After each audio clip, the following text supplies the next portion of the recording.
प्रतिचारक हैं। ऐसा क्या है इस युवा में, ऐसा क्या है हमारे राष्ट्रीय कोर कमेटी के सदस्य में। मैं इन 2 पंक्तियों के साथ उनका नाम लेना चाहूंगा, लेकिन उसके पहले मैं बताना चाहूंगा कि आप श्रीमान ओबीसी महासभा का प्रदेश का नेतृत्व कर चुके हैं। वर्तमान में आप राष्ट्रीय कोर कमेटी के सदस्य हैं। ऐसे युवा के लिए जोरदार तालियां होनी चाहिए। लेकिन तब जब इन 2 पंक्तियों के साथ मैं नाम लेना चाहूंगा कि वतन की रेत, ये वतन की रेत मुझे एड़ियों को रगड़ने दे, ये वतन की रेत मुझे एड़ियों को रगड़ने दे। मुझे उम्मीद है कि पानी यहीं से निकलेगा, मुझे उम्मीद है कि पानी यहीं से निकलेगा। और मेरे पैर का कांटा किसी से नहीं, मेरे पैर का कांटा किसी से नहीं, न कांग्रेस न बीजेपी न किसी दल से। मेरे पैर का कांटा किसी से नहीं, ये ओबीसी के पैर का कांटा है, ये ओबीसी से निकलेगा, ओबीसी से निकलेगा। आदरणीय श्रीमान महेंद्र सिंह। और आने वाले समय में ओबीसी का कारवां बढ़ते बढ़ते अपने चरम पर जाएगा और हम ये जंग जीत कर रहेंगे। अब हमें कोई नहीं रोक सकता।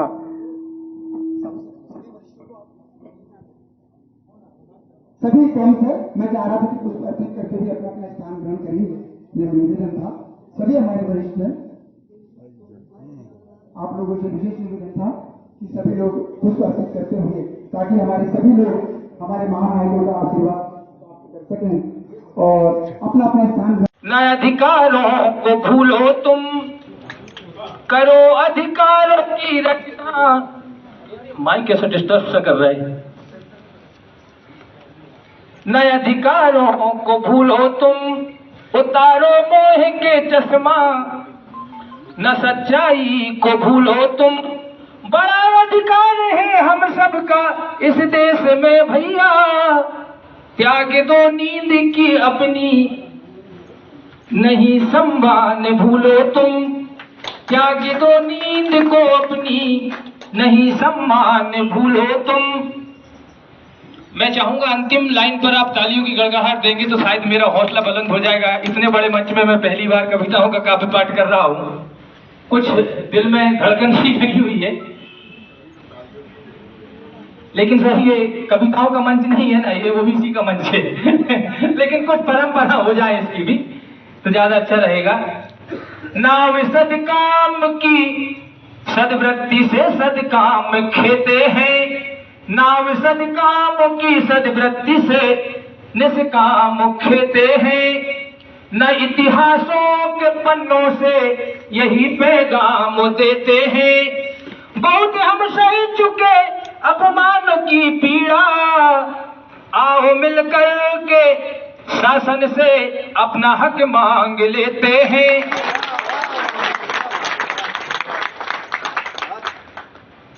और मैं यहाँ पर हमारे बीच मातृ शक्तियां भी उपस्थित हैं।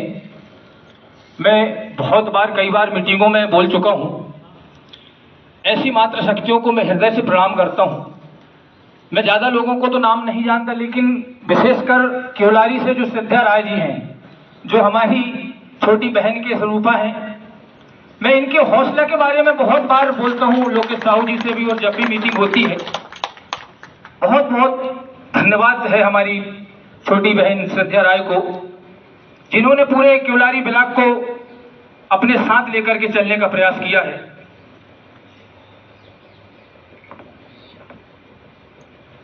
और ये ओबीसी महासभा में हमें करना क्या है?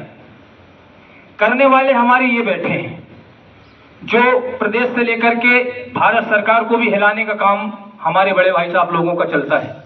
हम लोगों को सिर्फ इनका हौसला बुलंद करना है। लेकिन हमें ग्रामीण अंचल में गांव-गांव जाकर के, द्वार-द्वार जाकर के करना क्या है? जागना और जगाना है, काम इतना सब करना है। जागना और जगाना है, काम इतना सब करना है।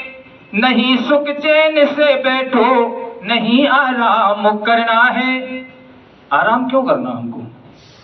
भाई हम 52% में है, यानी भारत की आधी से ज्यादा में हमारा अधिकार है, लेकिन मात्र 12%, 13% में क्यों है? इतना बड़ा जन समुदाय हमारा, लेकिन 12-13% में की। नहीं सुख चैन से बैठो, नहीं आराम करना है। मिला करके कदम चलते रहो तुम साथ में हरदम, हम जब तक एक दूसरे के सहयोगी ना बनेंगे, एक दूसरे के भाई भाई ना बन जाए। कहने को तो बहुत कुछ कह देते हैं लोग कि हम एक दूसरे के भाई भाई है, ओबीसी मतलब भाई भाई, कहां से? बिल्कुल नहीं हो सकता। जब तक हम एक दूसरे के साथ होकर के अपनी लड़ाई को, अपने संघर्ष को निरंतर जारी ना रख पाए, तब तक एक नहीं हो सकती। मिला करके कदम चलते रहो तुम साथ में हरदम, लक्ष्य जब तक वो न पालेंगे नहीं विश्राम करना है, लक्ष्य जब तक वो न पालेंगे नहीं विश्राम करना है। आदरणीय कविताएं तो बहुत कुछ है, मैं और भी कह सकता हूं, लेकिन क्षमा चाहूंगा।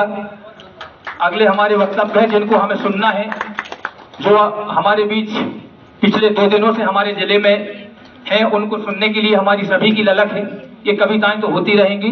आगे की कार्रवाई के लिए आदरणीय परम। लेकिन हम लोग लगातार इस देश के अंदर, काशीराम जी निकले, उन्होंने आवाज दी कि जिसकी जितनी संख्या भारी उसकी उतनी भागीदारी। हम पढ़े लिखे नौजवान 18 वर्ष के थे।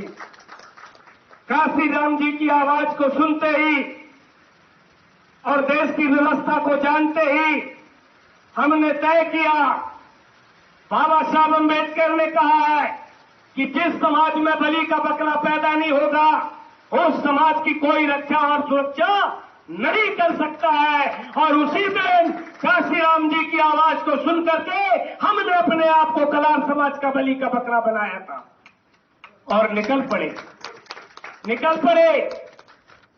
और अपने घर में मां बाप से बोल के निकले थे कि घर लौट के आ जाए तो समझना बेटा जिंदा है, नहीं तो पिछड़ा वर्ग के लिए, अनुसूचित जाति जनजाति के लिए हम खत्म हो जाएंगे।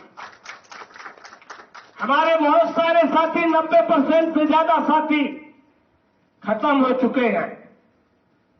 मुझे पता नहीं था कि दोबारा वो किसी की लड़ाई में मोहनलाल कहार जी से फिर मेरी सिवनी में मुलाकात होगी। मैं लंबे समय से इस बात में चिंतित था कि कब सिवनी जाऊं और इनके साथ बैठ करके अपना दर्द साझा करूं। लेकिन आज भाई महेंद्र सिंह जी को बधाई देता हूं, उन्होंने आपकी और मेरी दोबारा मुलाकात कराई है। लेकिन जब आपको ठक्कर लगेगी, चोट लगेगी, अब तब आपको समझ में आएगी कि नहीं महेंद्र जी सही बोल रहे। इसके बाद आपको जो आप कुर्सी में बैठने का अधिकार नहीं था, हमें वो भी मिला। इसके बाद जमीनी प्रथा थी, जमीन का अधिकार मिला। हमें शिक्षा का अधिकार 1813 में मिला। ज्योतिबा फुले, साहू जी महाराज, इनकी मेहनत के कारण और उसकी मेहनत के कारण बाबा साहब जैसे महामानव पैदा हुए और जिनके कारण आज हम जैसे लोग पढ़ के और आपके सामने उनका इतिहास बताने का काम कर रहे हैं। ये छोटी बात नहीं है। आप लोगों को लगता होगा ओबीसी समाज के लोग बाबा साहेब भीमराव अंबेडकर को एक्सेप्ट नहीं करते, मुझे पता है अभी भी। उसका रीजन समझ लो, क्योंकि बाबा साहेब भीमराव अंबेडकर के बारे में आपको जानकारी ही गलत दी गई षड्यंत्रकारी संगठनों के द्वारा। बाबा साहेब भीमराव अंबेडकर को पढ़ाने लिखाना सब कुछ करना ओबीसी समाज के गायकवाड़ जी ने करवाया है, ये हमें मालूम नहीं है। अरे गायकवाड़ जी पटेल समाज से आते थे, मुझे बताइए उनको क्या जरूरत थी कि बाबा साहब को पढ़ाएं, लेकिन उन्होंने पढ़ाया क्योंकि उनको पता था कि हम एक हैं। तो बाबा साहेब भीमराव अंबेडकर ने उस चीज का आपको अधिकार दिया और 340 लिखा, और जिसमें यह लिखा गया कि सर्वप्रथम सरकार बनाओ तो पहले ओबीसी समाज की जनगणना कराओ। और उस बाबा साहब की बात कर रहे हैं, सुन लो। जो छोटा सा बच्चा स्कूल में जाए तो उसको भगा देते थे लोग कि आप यहां नहीं बैठोगे, पट्टी में नहीं बैठोगे। और वो सोचो 32 डिग्रियां जिनने हासिल की इस देश में, उस आदमी के बाद अभी तक कोई पैदा नहीं हुआ जो 32 डिग्रियां ले सके। लेकिन फिर भी हम नहीं मानते, क्योंकि हम मनुवाद को मानते हैं। हमें वो काल्पनिक ग्रंथों में ज्यादा इंटरेस्ट रहता है, जहां से सिर्फ आप समय का व्यर्थ काम कर रहे हैं। जब पढ़ोगे लिखोगे तो अधिकारी बनोगे, नेता बनोगे, सदन में बैठोगे, अपने समाज की रक्षा करोगे, वहां से अपने कानून बनाओगे, तब तुम्हारा समाज बचेगा, उनके अधिकार मिलेंगे। ये दुनिया के पाखंड, इससे कुछ नहीं होने वाला। क्यों? क्योंकि तुम्हें तो पता ही नहीं है। अरे 34% संपत्ति को इस भारतवर्ष में जो 3.5, 4, 5% लोग रहते हैं सवर्ण समाज के लोग, 34% संपत्ति को काले धन के रूप में विदेश में जमा कर ली। आप पता कर लेना। और यही सरकार जो पीछे की है उसने बोला था कि हम काला धन लाएंगे, लेकिन जब पता चला कि ये तो सारा का सारा सवर्णों का है और सवर्णों की सरकार है, तो काला धन कैसे आ जाएगा?